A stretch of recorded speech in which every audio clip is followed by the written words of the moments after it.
I am Sherwin Toledo and I am currently working at Mac Builders. For the past 2 years, I was assigned at Estimating Department, and after that, I was reassigned at Marketing Department. I acquired my bachelor degree at Eastern Visayas State University, Tacloban City.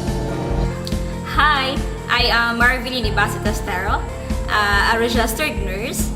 I work first as a volunteer nurse in Ormoc District Hospital. After that, I worked as a derma nurse and was hired by a Dolly nurse in Tacloban. And I work also in Ormoc District Hospital as a nurse. I am now currently working as a private tutor nurse in Grand Meadows, Quezon City. Ako si Manolet Avila, entrepreneur.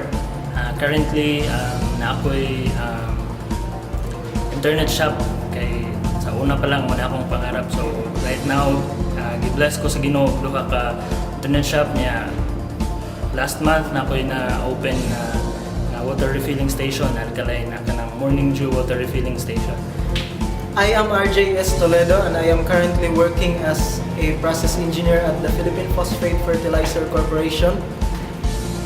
I had my only interview at that company and that is my very first job. And praise God, I'm still working at that company. I graduated from Eastern Visayas State University, taking up Bachelor of Science in Chemical Engineering. When I was a student before, actually ang akong insecurities is feeling na ako sa akong self, weak kayo ko. Ako mo'y pinaka-bulok sa klase namo kay engineering. So, at first year, grabe ang mathematics, chemistry, algebra, nagdungan siya. And I feel like ako may pinaka-weak, pinaka-bulok sa among mga classmates. Well, as a student before, I am so struggled in choosing my profession. All the worries whether makapasar sa exam, labi na sa final exam, is part. Nag-worry sad ko as a student, kaya wak pa ko'y uyab. Okay? But serving the Lord is the joyous moment in your teenage life. As a student before, common sa mga student na yung insecurities.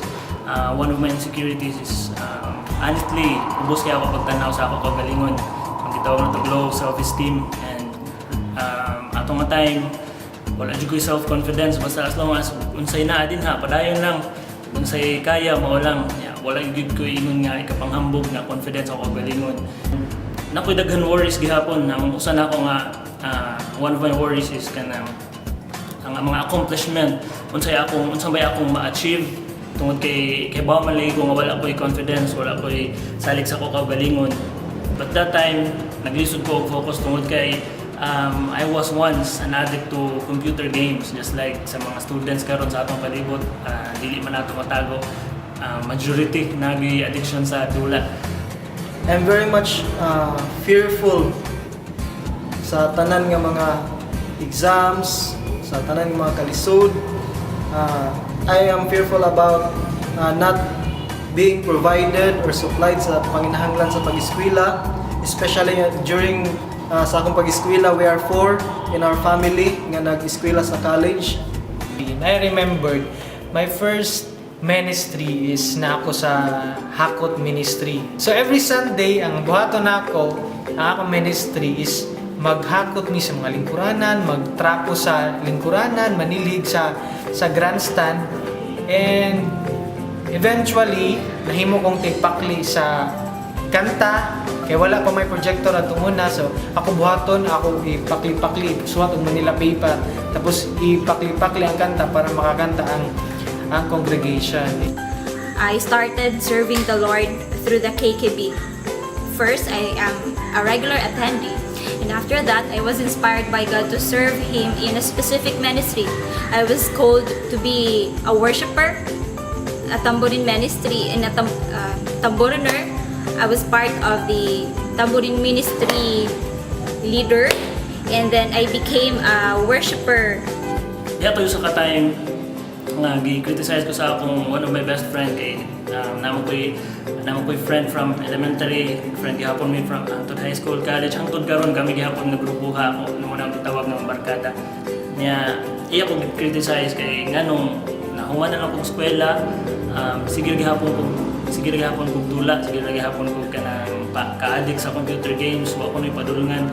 So katong nga criticism, actually ako to convert into a blessing. Nga naman, starting ato na open na akong mind. Moto nga dito, proud yun ko nga isulti to or kanang i-recall to ako to isulti sa akong barkada nga dito yun ko napukaw pag maya siya giingon. I started serving the Lord way back sa pag second year high school na ako. And I started attending sa mga life groups, services sa KKB. And it really molded me into someone nga gusto ni Lord. During my college days, we were able to organize KKB Eastern Visayas State University chapter. And through this, I was molded as a leader because naging president ko sa KKB, and there's so much things that I've learned through this. Through that ministry, I was molded by God. I am so blessed that Pastor Rocky mentored me to be devoted with the Lord. Through the KKB, I feel like I was dragged out from all of my insecurities. Since I joined the KKB, the Kristiyanong Kabataan, para sa bayan, I was pulled out from the world, kanang gitawag nato mga worldly things. Through the KKB, we are taught nga mo trust sa Ginoo, not on our own knowledge, but we fully trust in the wisdom nga gihatag sa Ginoo. I learned that if I put my trust in the Lord and His plans, no matter how busy you are as a student, because when I was in college, I was a varsity. I am the president of KKB, and at the same time, I was pursuing my dream to become a civil engineer. But dili ni siya hindrance para maingon ka nga mag-school ako, di ko mag-serve ni Lord.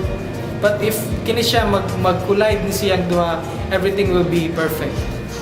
I learned that when you just put your trust in the Lord and all the plans and put all your plans in the Lord, prosperity and success will come to pass. Knowing there's always someone who will back you up in any negative situation you might came up to is very cool. And I learned that if I put my trust in God, in the Lord, and His plans, everything will be in order and perfect. After all, that's my favorite verse. Proverbs 16 verse 3. I learned that if I put my trust in the Lord and His plans, ang imong kinabuhi is really programmed. Every part of it is set by God perfectly. And it is our own job to really trust in His plans. Ningon ang Ginoo nga, so do not fear, for I am with you. Ningon ang Ginoo nga, I will uphold you with my righteous right hand. And for you guys, no matter how many times you fail, just rely to the plan of God because grabe ang plano ni Lord. Ang blueprint naka-prepare na nadaan sa Ginoo sa maski asa-asa man nga area sa inyong kinabuhi. Wala pa tamatao na blueprint ang atong kinabuhi. Ang ato lamang is mo, ayun lang tagon sa plano sa Ginoo. Truly, your life is carefully laid by God through a blueprint. And that blueprint is for you to discover. I am Sherwin Toledo and I am proud to be a KKB. Yes, I am Marvy and I'm proud to be a KKB. I'm Manolet Avila and I'm proud to be a KKB. I am RJ and I am proud to be a KKB.